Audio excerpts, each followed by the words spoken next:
When we learned the Pledge of Allegiance way back in elementary school, we were taught that the United States was a country that offered liberty and justice for all. This is a great ideal that should define our nation's progression as we move into the future. However, there is one foul, stark injustice that has plagued our nation since our Constitution was written in 1787. That injustice is the Electoral College, a system for selecting a president that is as undemocratic as it is arcane. As I will illustrate in this speech, the Electoral College spits in the face of the principle that every person's vote should be of equal worth, and is the source of innumerable other ills. But, as I will also explain, it can be changed, and that change can start with people like you. Before I get into the need for change, I should make sure that we're all on the same page by defining exactly what the Electoral College is.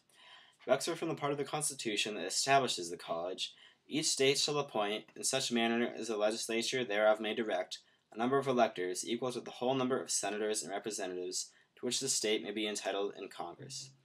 What this means is that when you vote for president, you're not actually voting for president. You're voting for electors who will then go on to vote for president. This is done state by state, and everywhere except Maine and Nebraska, it is done on a winner-take-all rule. The electors are generally party activists who are chosen for their loyalty. Although they are supposed to vote for the candidate that the people in their state select, in most states there is no law requiring them to, and there are numerous examples from history where they didn't. For example, in 2004, one Minnesotan elector accidentally wrote down John Edwards' name on the ballot instead of John Kerry's. Can you imagine if this happened in a close election? There are also more nefarious examples of this going wrong. In 1976, in the election between Jimmy Carter and Gerald Ford, people in the Ford administration had plans to try to convince some electors to go their way if Carter won by a narrow margin.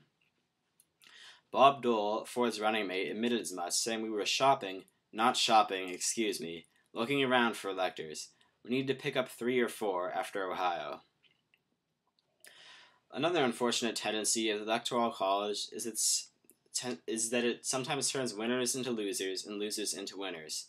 There are 3 times throughout history where the winner of the popular vote did not win the Electoral College. Those are 1876, 1888, and 2000. If you ever paid attention to the news during an election year, you're probably familiar with the terms red states, blue states, and swing states. You may also know that it is really only swing states that get any attention during the election. As Bradford Plumer writes in Mother Jones, during the 2000 campaign, 17 states didn't see the candidates at all, including Rhode Island and South Carolina.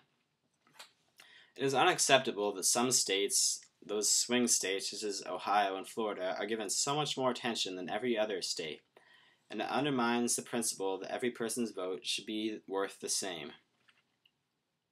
Nevertheless, there are still people that try to defend the Electoral College. The most common argument in its favor is that it prevents small states from being ignored. I don't think this is true. Just look at the 2 small states in the Union, Vermont and Wyoming. They are given very little attention at all, because Vermont is a so-called blue state and Wyoming a red state.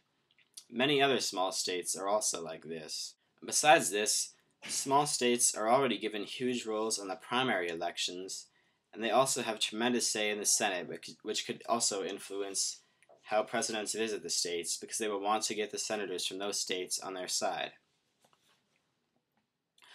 Some people also support the Electoral College because they claim it fosters federalism. For example, John Samples of the Cato Institute says, the Electoral College makes sure that the states count in electoral and presidential elections by strengthening their role in a federalist system. This is completely wrong. Under the current system, a state has the same amount of say whether one person votes or whether the entire population votes.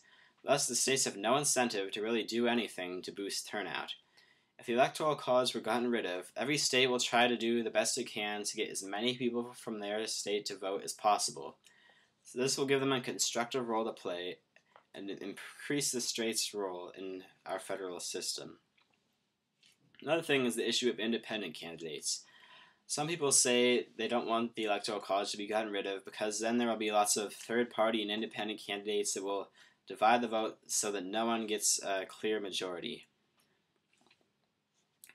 And it is true that under the Electoral College, it is virtually impossible for an independent candidate to win.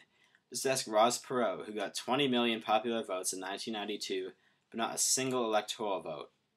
Some people might actually like it if independent candidates had a better chance of winning, but even this argument should be addressed nevertheless.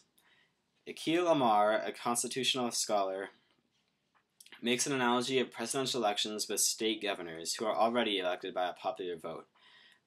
Independent or third-party governors are rare. There are none at the present time, so the issue of this is likely far overblown. Last I will address is that some people say we should keep the Electoral College simply because that's how the founders wanted it. Last say to this is, why would they have put an amendment process in the Constitution if they didn't want future generations to change it? So why would a popular vote be any better? Because every person's vote would be worth the same. No longer would conservatives in New York and liberals in Wyoming feel as though they have no representation. No longer will liberals in New York and conservatives in Wyoming feel taken for granted. Candidates will have to work for every vote they get, and it will make our society and democracy more equitable. You might be thinking that just because you're just an average college student, you can't do anything to change the system, and it's true that only the government can pass a constitutional amendment. However, that does not mean that you have no influence. In fact, the United States has a long history of constitutional amendments inspired by movements of the people. For example, the 19th Amendment was encouraged by women who wanted the right to vote. The 18th Amendment, prohibition, was because of people who wanted to eliminate the evils of drinking. With the 21st Amendment, people changed their minds and decided they did like drinking after all. And finally, the 26th Amendment lowered the voting age to 18 because young people thought that if they could risk death by being drafted, then they should at least be able to vote to determine their leaders. So clearly, it can be done. If people unite in opposition to the Electoral College and make their opposition known, then we can inspire a switch to a popular vote and bury the anti-democratic abomination known as the Electoral College once and for all. Thank you.